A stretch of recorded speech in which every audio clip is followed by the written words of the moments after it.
എനിക്ക് ചില കാര്യങ്ങൾ പറയാനുണ്ട്. എന്റെ അമ്മായിയമ്മ എന്ന് പറയുന്ന ആ സ്ത്രീ എങ്ങോട്ടാ? ഇനി പറയാനുള്ള കാര്യങ്ങൾ പറയണ്ടേ? അത് ഞാൻ പറയട്ടെ. എന്നാ പറ.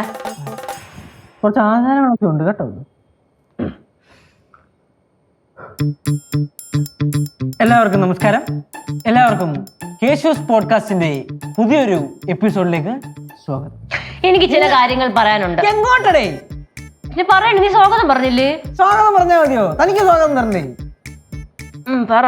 ഇന്ന് നമ്മളോടൊപ്പം കൂടെ ഉള്ളത് കഴിഞ്ഞ ദിവസം വന്ന് മരുമോൾ പായസം വെച്ച ഭവാനി അമ്മയുടെ അഹങ്കാരിയും തന്നിഷ്ടക്കാരിയും അലവലാതിയുമായ ആ മരുമോളാണ്. എന്തോന്ന്? അങ്ങനെയൊക്കെ ആ അമ്മ പറഞ്ഞ ആ മരുമോളാണ്. ആ മരുമോളെ നമുക്ക് പരിചയപ്പെടാം. നമസ്കാരം ഗൗരി. 24 study abroad. കൂടുതൽ വിവരങ്ങൾക്ക് വിളിക്കൂ 9001 900156.